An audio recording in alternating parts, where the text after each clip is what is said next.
നമ്മൾ വിശേഷ ദിവസങ്ങളിൽ സ്നാക്സൊക്കെ കുറച്ചധികം പുറത്തുനിന്ന് വാങ്ങിയെടുത്ത് വയ്ക്കാറുണ്ടല്ലേ? ആൾക്കാർ വരുമ്പോൾ കൊടുക്കാനായിട്ട്. അതുപോലെ തന്നെ എന്തെങ്കിലും ഈവനിംഗ് ആയിട്ട് എന്തെങ്കിലും കുറിക്കണം തോന്നിക്കഴിഞ്ഞ് കഴിഞ്ഞാൽ നമ്മളതൊക്കെ വാങ്ങി വെക്കാറുണ്ട്. ഇപ്പോൾ കായ വറുത്തത്, മിക്സ്ചർ അങ്ങനെയൊക്കെ. അപ്പോൾ നമുക്കിന്ന് സിമ്പിളായിട്ട് മിക്സ്ചർ എങ്ങനെ ടേസ്റ്റി ആയിട്ട് വീട്ടിൽ തന്നെ ഉണ്ടാക്കിയെടുക്കാൻ നോക്കിയാലോ? ഞാനിത് ഫസ്റ്റ് ടൈമായിട്ടാണ് ട്രൈ ചെയ്യണത്. ഇതിനായിട്ട് ഒരു അരിപ്പയിലേക്ക് 2.5 കപ്പ് കടലമാവും 1/4 കപ്പ് അരിപ്പൊടിയും എടുക്കുന്നുണ്ട് കേട്ടോ. കടലമാവ് എത്ര എടുക്കണോ അതിൻ്റെ നേർ പകുതി അരിപ്പൊടി എടുക്കുക. അരിപ്പൊടി എടുക്കുന്നത് നമ്മുടെ മിക്സ്ചർ നല്ല ക്രിസ്പി ആയിട്ട് കിട്ടാൻ വേണ്ടിയിട്ടാണ്. അരിപ്പ എടുക്കണമെന്നില്ല കേട്ടോ, നമുക്ക് ഡയറക്റ്റ് പൊടികൾ ചേർക്കാം.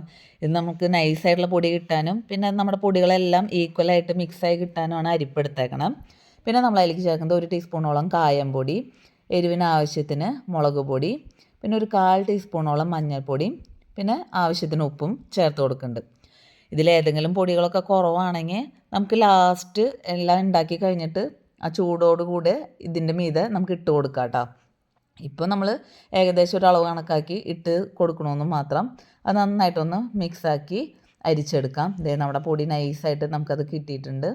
ഇനി നമ്മൾ അതിലേക്ക് കുറേശ്ശെ വെള്ളം ചേർത്ത് നന്നായിട്ടൊന്ന് കുഴച്ചെടുക്കണം.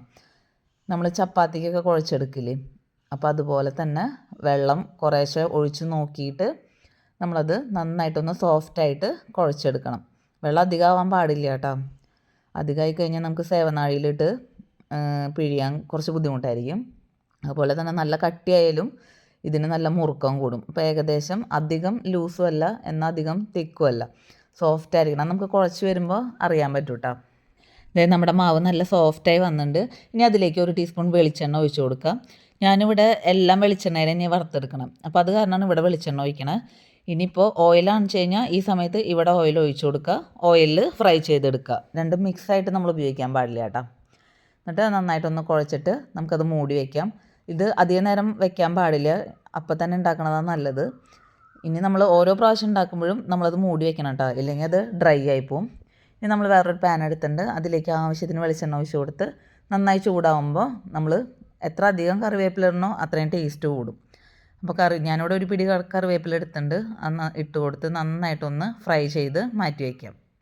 നമ്മുടെ കറിവേപ്പിലൊക്കെ നന്നായിട്ട് ഫ്രൈ വരുമ്പോൾ കിലുകില ശബ്ദം കേൾക്കും. അപ്പോൾ നമുക്കത് വറുത്ത് കോരി മാറ്റി വയ്ക്കാം. കറിവേപ്പില നമ്മൾ ആദ്യമേ ചേർക്കുന്നത് എന്തിനാണെന്ന് വെച്ച് കഴിഞ്ഞാൽ ആ ഓയിലിലേക്ക് കറിവേപ്പിലയുടെ ഫ്ലേവറൊക്കെ നന്നായിട്ട് ഇറങ്ങും. അതുപോലെ തന്നെ പിന്നെ നമ്മൾ വെളുത്തുള്ളിയും ചതച്ചത് ചേർക്കുന്നുണ്ട്. അത് ഓപ്ഷണലാണ്, നമുക്കത് ഒരു പ്രത്യേക ഫ്ലേവർ തരും നമ്മുടെ മിക്സ്ചറിന്. ചേർത്ത് കഴിഞ്ഞാൽ ഒരു നല്ല ടേസ്റ്റ് തന്നെയാണ്. അപ്പോൾ അതും ഒന്ന് വറുത്ത് കോരിയിട്ട് നമുക്കൊന്ന് മാറ്റി വയ്ക്കാം. ഇനി വെളുത്തുള്ളി ചേർക്കാൻ ഇഷ്ടമില്ലാത്തവർ അത് ചേർക്കേണ്ട ആവശ്യമില്ല കേട്ടോ. ഇനി നമ്മുടെ നേരത്തെ കുഴച്ച് വെച്ച മാവില്ലേ, അതിൽ നിന്ന് കുറച്ച് സേവാനാഴിയിലെടുത്ത് ഏറ്റവും ചെറിയ അരിപ്പയിലിട്ടിട്ട് വേണം നമ്മൾ വെളിച്ചെണ്ണയിലേക്ക് പ്രസ് ചെയ്തെടുക്കാനായിട്ട്. ഞാനിവിടെ ഇലക്ട്രിക്കിൻ്റെ സേവനാഴി ഉപയോഗിക്കണം. അത് കാരണം പ്രസ് ചെയ്ത് കഴിഞ്ഞ് കഴിഞ്ഞാൽ അപ്പം തന്നെ ഈസി ആയിട്ട് അതിലേക്ക് വെളിച്ചെണ്ണയിലേക്ക് നമുക്ക് ഇട്ട് കൊടുക്കാവുന്നേ ഉള്ളൂ. ഇനി സാധാരണ തിരിക്കുന്നതാണെങ്കിലും നമുക്കിതുപോലെ ചെറിയ അരിപ്പയിലിട്ട് മാവിട്ടിട്ട് തിരിച്ച് നമുക്കിതിലേക്കൊന്ന് ചുറ്റിച്ച് ഇട്ട് കൊടുക്കാം. ഇത് പെട്ടെന്നാവട്ടോ, തീ വല്ലാണ്ട് കൂട്ടി വെക്കരുത്, ഒരു മീഡിയം ഫ്ലെയിമിൽ ഇരിക്കാൻ പാടുള്ളൂ. തീ കൂട്ടി വെച്ചാൽ ഇത് പെട്ടെന്ന് തന്നെ കരിഞ്ഞു പോകും. അപ്പോൾ അതേ തിരിച്ച് മറിച്ചിട്ടിട്ട് ഒന്ന് ഫ്രൈ ചെയ്തെടുക്കുക. അപ്പോൾ ഒന്ന് ഫ്രൈ ആയി വരുമ്പോൾ തന്നെ നമുക്ക് കണ്ടറിയാം നമ്മുടെ ഈ നൂല് പോലത്തെ സംഭവങ്ങൾ നല്ല ഹാർഡായിട്ട് നിൽക്കും. പിന്നെ നമുക്ക് കിരികിര സൗണ്ട് കേൾക്കും. അപ്പോൾ നമുക്കതങ്ങനെ വറുത്ത് കോരി മാറ്റാം. ഇതിപ്പോൾ പൊട്ടിപ്പോയാലും കുഴപ്പമൊന്നുമില്ല കേട്ടോ, കാരണം മിക്സ്ചറല്ല, നമ്മൾ ലാസ്റ്റ് ഇത് ഒന്ന് കൈ കൊണ്ടൊന്ന് പൊടിച്ചെടുക്കുന്നുണ്ട്. നമ്മളിങ്ങനെ തന്നെയല്ലല്ലോ ഉപയോഗിക്കാം. ഇനി ഇതേ അടുത്ത ബാച്ചും നമ്മളിതുപോലെ സേവനാഴിയിലിട്ടിട്ട് വെളിച്ചെണ്ണയിലേക്ക് ഇട്ട് കൊടുക്കുക ചെയ്യണം. അതും ഇതുപോലെ തന്നെ അതിൽ കിടന്ന് നന്നായിട്ടൊന്ന് മൊരിഞ്ഞ് വരുമ്പോൾ നമുക്കത് വറുത്ത് കോരി മാറ്റി വയ്ക്കാം. ഇതിപ്പോൾ വറുത്ത് കോരി വെച്ച് കഴിഞ്ഞാലും കുറച്ച് സോഫ്റ്റായിട്ട് തന്നെ ഇരിക്കുക, തണുക്കും തോറും അത് നല്ല ക്രിസ്പി ആയിട്ട് ഹാർഡായിട്ട് വരും കേട്ടോ. ഞാനിവിടെ 1-2 ബാച്ചിൽ തണുത്ത് കിട്ടിയിട്ടുള്ള ഈ മിക്സ്ചർ ഞാൻ കൈ കൊണ്ടൊന്ന് പൊടിച്ച് വെച്ചിട്ടുണ്ട്. ഈ ലാസ്റ്റ് കോരി എടുക്കണത് മാത്രമാണ് പൊടിക്കാണ്ട് പാത്രത്തിൽ അങ്ങനെ തന്നെ എടുക്കണം. ഇനി നമുക്കിതിലേക്ക് ബൂന്തി ഉണ്ടാക്കണം കേട്ടോ. അപ്പം നമ്മൾ മുഴുവൻ മാവും ഇങ്ങനെ സേവനാഴിയിലിട്ട് പിഴിഞ്ഞെടുക്കണില്ല, കുറച്ച് നമ്മൾ മാറ്റി വയ്ക്കുന്നുണ്ട് കേട്ടോ. അത് നമുക്ക് ബൂന്തി ഉണ്ടാക്കാനാണ്.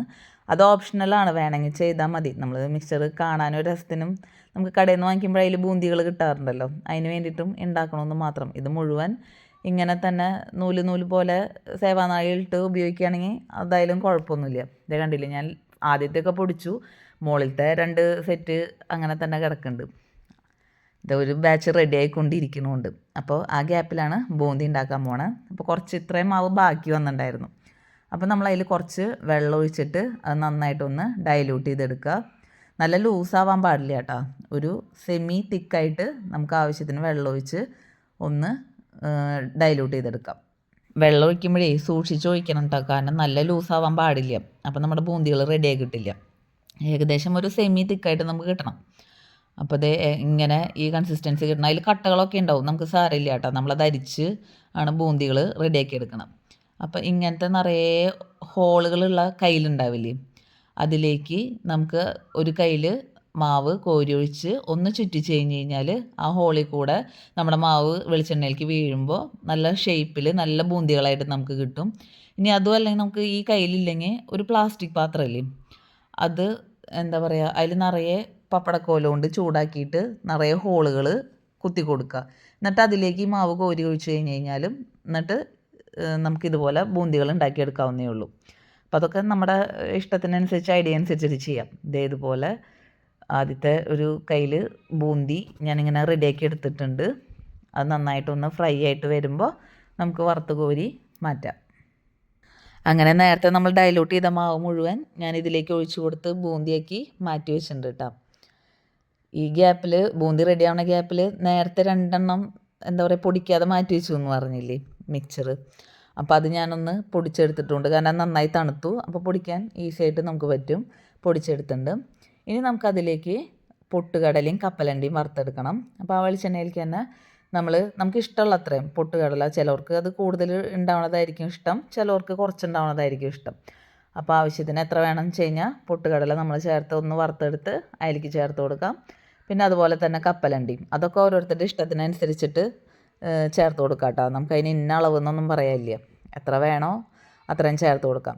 കപ്പലണ്ടിയും ഇതുപോലെ വെളിച്ചെണ്ണയിലിട്ട് നന്നായിട്ടൊന്ന് ഫ്രൈ ചെയ്തിട്ട് വറുത്ത് കോരി അതിലേക്ക് ഇട്ട് കൊടുക്കാം.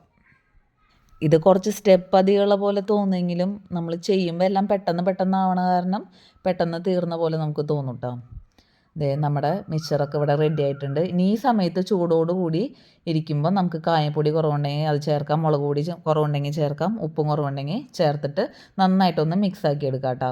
എനിക്ക് കുറച്ച് കായപ്പൊടിയും ഉപ്പും കുറവാന്ന് തോന്നി, മുളക് പൊടി കറക്റ്റായിരുന്നു, എരിവ് ഉണ്ടായിരുന്നു. ഇത് നന്നായിട്ടൊന്ന് ഇതുപോലെ ഒന്ന് മിക്സാക്കി എടുത്തു കഴിഞ്ഞാൽ പൊടികളൊക്കെ എല്ലാ ഭാഗത്തേക്കും എത്തും. അപ്പോൾ ഈ സമയത്ത് പച്ചമണം ഉണ്ടാവില്ലെന്ന് ചോദിക്കും കായംപൊടിയുടെ. ഒന്നുമില്ല, കാരണം നമ്മൾ ചൂടായിരിക്കണ ഇതിലേക്കാണ് നന്നായിട്ട് മിക്സാക്കി എടുക്കണത്. അപ്പോൾ ഇത്രയേ ഉള്ളൂ, നമ്മുടെ മിക്സ്ചർ റെഡി ആയില്ലേ. എല്ലാവർക്കും വീഡിയോ ഇഷ്ടമായി എന്ന് വിചാരിക്കുന്നു. ഇഷ്ടമായ ലൈക്ക് ചെയ്യുക, ഷെയർ ചെയ്യുക, കമൻറ്റ് ചെയ്യുക, അതുപോലെ തന്നെ സബ്സ്ക്രൈബ് ചെയ്യുക. താങ്ക്